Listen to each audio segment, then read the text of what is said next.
This presentation will cover the Williams-Geismar olefins plant explosion.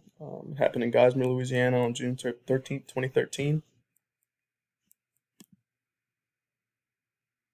A little bit about what happened. So on June 13th, 2013, at the Williams-Geismar olefins plant in Geismar, Louisiana, an explosion occurred that led to a fire and it killed two employees.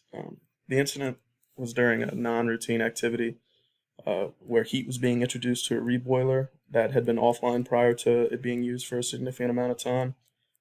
It created an overpressure event uh, during which the device was isolated from the pressure release device, and this caused the explosion and the fire and the incident as a whole.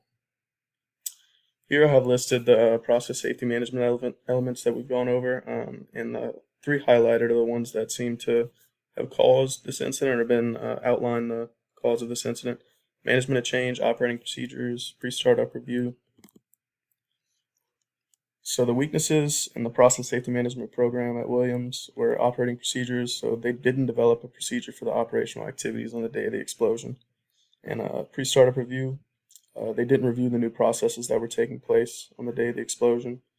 And they didn't properly manage the engineering control measures, which were block valves that could have prevented this incident from happening. So all in all, with them not having operating procedures, they didn't review those operating procedures or the non-routine activity they were doing that day, and they didn't manage this new activity in a safe way.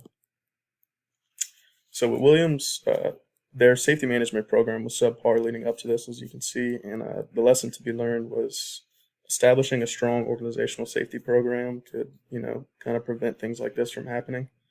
Using the hierarchy of controls to control these process hazards is paramount in activities such as this, like the engineering controls with the block valves that could have prevented this from happening.